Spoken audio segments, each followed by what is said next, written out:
One of the most important and famous passages in the Pali Canon is the parable of the raft. There, the Buddha tells the story of a man who needs to cross a large body of water, but noticing that there's no bridge, endeavours to build a raft in order to cross. After many days of forging this raft, of collecting resources to create a water-worthy vessel, at last the man has what he needs and sets off. And indeed, he succeeds in crossing the water. But once he arrives, jubilant, he soon discovers that he's faced by a thick forest. Trees very tightly packed together, hardly big enough for him to squeeze through alone. He realizes that there's little possibility of continuing his journey effectively if he takes his raft with him. And so, recognizing the demands of this new stage of his path, the traveller duly pushes the raft back into the water and lets it float away. When many people consider religion, they typically conceive of it in terms analogous to politics. That is, there are a set of claims being made, and you either subscribe or don't subscribe to the religion depending on the veracity of those claims. That, in this case, these happen to be supernatural claims, makes little difference to this model. Just as with a particular political party, you choose something because you think it's right, and then you stick with it because you think it's right. But it's very important to understand that philosophers of religion and religious figures, such as the Buddha himself, didn't think of religion in these terms. When we examine the subject more closely, we see that there is an important division to be drawn between the methodology applied to worldly endeavours like politics or philosophy and religion. The style of thinking that is applied to the former cannot be applied to the latter, at least without missing out some vital, essential elements. The particular wisdom of the Buddha that I want to highlight here is that whilst practically all religions encourage their adherents to cling less to the things of the world, objects, desires, passions, and everything in between, the Buddha goes one further and points out that this cannot stop when we come to religious content itself. The Buddha was perspicacious enough to recognize that you can't just cling to the things that you believe, even if they happen to be right, because the clinging itself is what proves an obstacle to your spiritual path. This is because, vitally, there is a distinction to be made between the truth value of our beliefs, whether they're true or false, and the relationship that we have to those beliefs. Modernity happens to be particularly poor at distinguishing these two, I think, for various historical reasons, such as the Reformation, the scientific revolution, and the decline of religion, but more generally because it simply attempts to reduce all religious phenomena to quantitative, abstract units, and then compare those units as though they were just fixed identities that could be affirmed or negated. Hence why today you so often see evangelists for religion and apologists, as I'll speak on in just a second, speaking and advertising their religion as though they were just advertising for a particular political party, as though they were campaigning before an election, except in this case, it's campaigning for your salvation. All they want to do is persuade you of their policy, and if they can get you on board in that intellectual mode, very often that's all they need. There are many directions we could go with discussing this topic, but I wanted to specifically focus on making this video a bit of a part 2 to the previous one, and expand a little on what I was getting at toward the end of that video. Namely, that is, the reduction of religion to its truth claims inevitably results in a lack of fulfillment in religious life. Now, depending on the way you think, this is either very obvious to you or very new to you, but it's fairly clear that just having correct beliefs about something will not make you happy. You can be very clever and very miserable.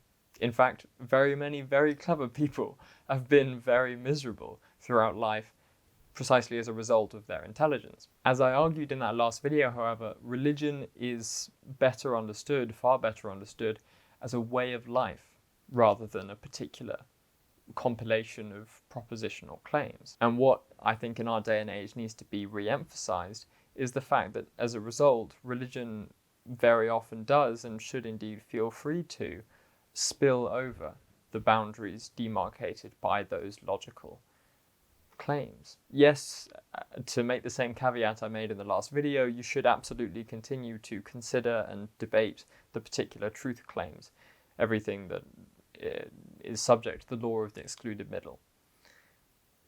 But you can't possibly think that that is where religion begins and ends. And if you do, it inevitably results in unhappiness, and so therefore acts not as an accompaniment, but a hindrance to the process of religious fulfillment, which is to say, religious salvation itself. In Mediterranean antiquity, so the sort of birthplace of Christianity and a sort of great melting pot of various Judaisms and classical Roman, Greco-Roman religions, the Latin term religio, from which we derive the word religion, of course, didn't refer to a particular clan or tribe or, as I say, set of propositional claims, so much as it referred to a virtue, something that everyone possessed at least latently.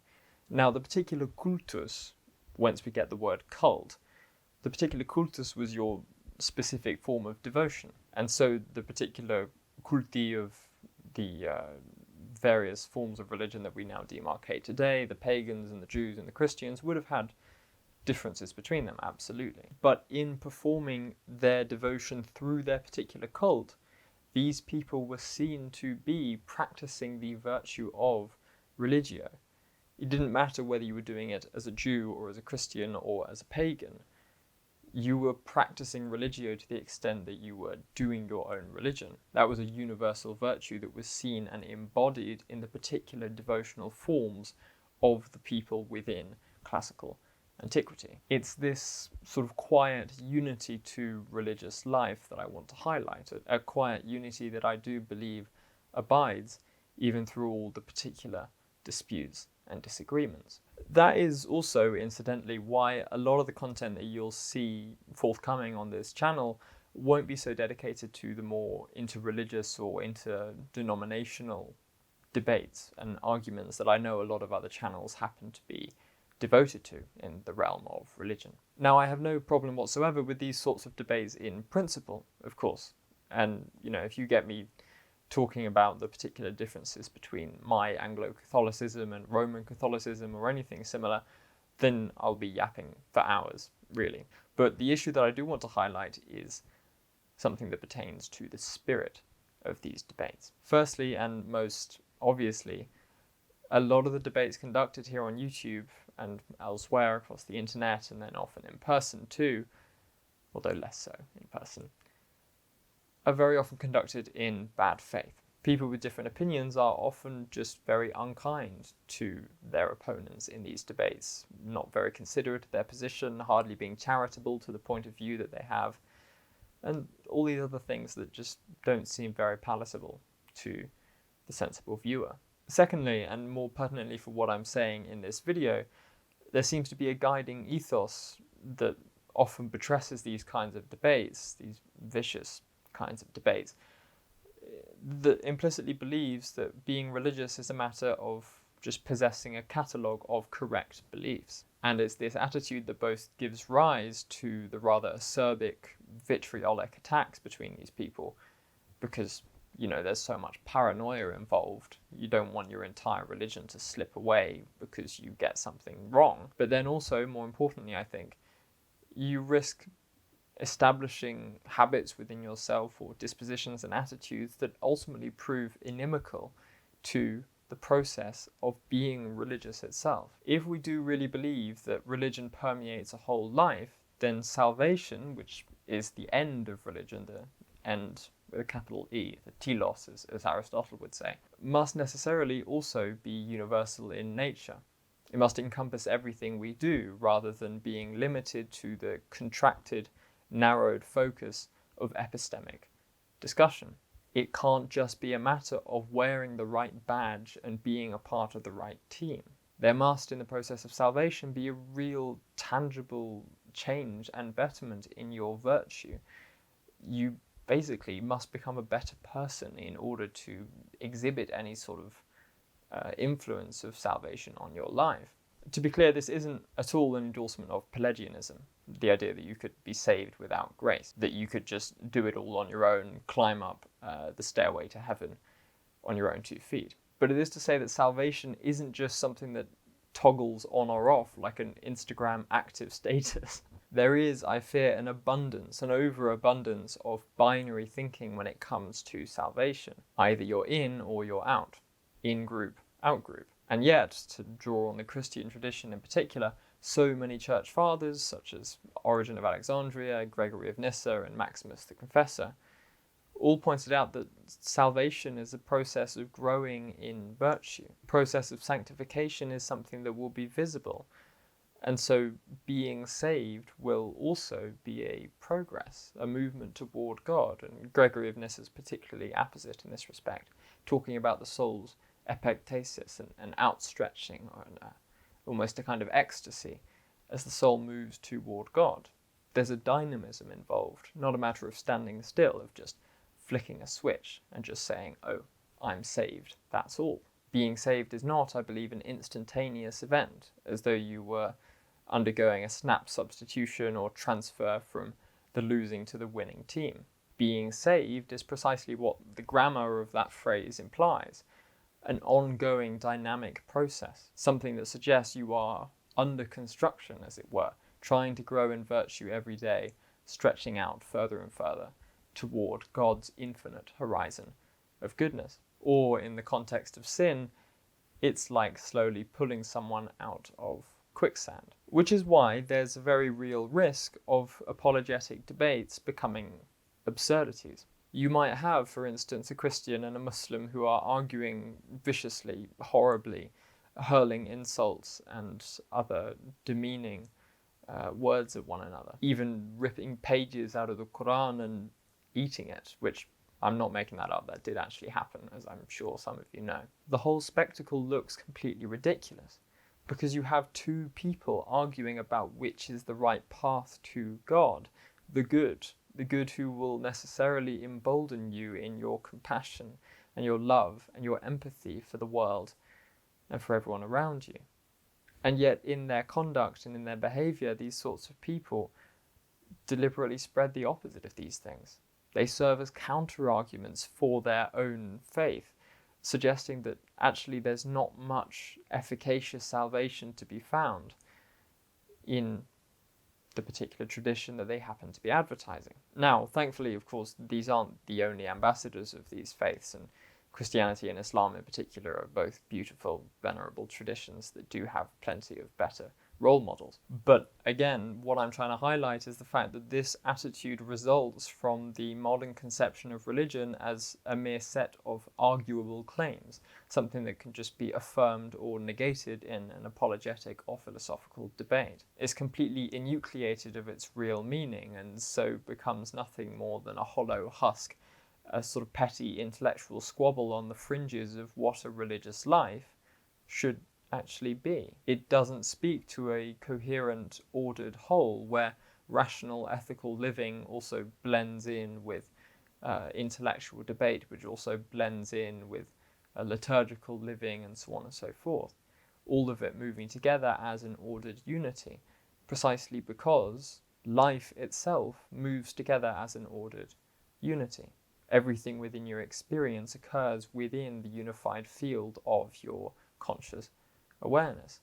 And in religion, we simply want to match that pattern and to do what we can to reveal God or ultimate reality within that pattern. So what should be avoided in all respects is the reification of our relationship to God. The assumption that we can ultimately or finally wrap our heads around God by means of intelligible, debatable propositions. Instead, the end of religion, I contend, should be understood as an ultimately transcendent, mystical union with God, something that cannot be conditioned by the particularities of such debates. When we appreciate this transcendence, then we know that ultimate reality necessarily exceeds any particular allegiance or tribe that we can try and pin it into through our philosophical discussions. Again, these things don't become unimportant in just the same way that the raft will never become unimportant But the place where we're going can't be ultimately conditioned by or influenced by the nature of the vessel that we used to get there. These sorts of debates should thus be considered as contractions within a broader context, rather than any sort of governing scheme that should be applied to the general way in which we live our lives. As a final word, even if your primary concern in these sort of discussions in doing apologetics or theology or philosophy, even if your primary concern is just to persuade people to join your religion, which, again, I don't care for at all, it's pretty obvious that this isn't always achieved by purely rational means. In this sort of debate, you need to engage someone with good spirit and good charity and good faith. You need to treat them like a human being rather than just some token that you're going to win over by flipping from one side of the table to the other. Because if you act horribly to them, if you just treat them as a means to the end of just one more person in the pile, then it doesn't matter whether you give very compelling, rational justification for your position. They just won't care for you. They won't be interested in it because you haven't actually attended to them as a person. Again, you haven't thought of life in its fullness. You've thought of a particular contraction of life, a particular debate within an intellectual sphere, which, if we're being perfectly honest, is really mainly a theatre for your pride to play out and prove how brilliant you are at converting people to your faith. Because there is, after all, something beyond it all. There is a shore that we are trying to arrive at, each with our particular rafts. And yes, again, once more, I encourage debate. I encourage people to discuss their own positions, to disagree within religious traditions and across religious divide.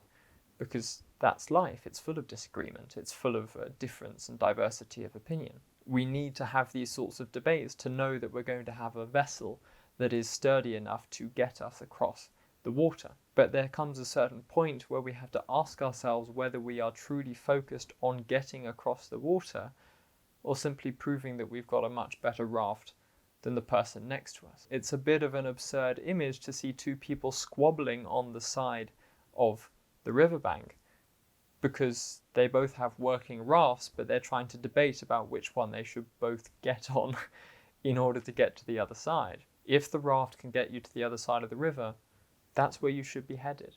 That should be your orientation. And once you can go, then go. And then, of course, once you arrive, you see with even more clarity that it's perfectly okay to let that raft go altogether. Which, again, doesn't mean that we are explicitly rejecting the things that we believe. That would just be another position. That would be like making another raft, to extend the Buddha's analogy. What it does mean simply is that our relationship to it changes. And when we do that, we discover the meaning and purpose of religion in the first place. We discover the point of it all.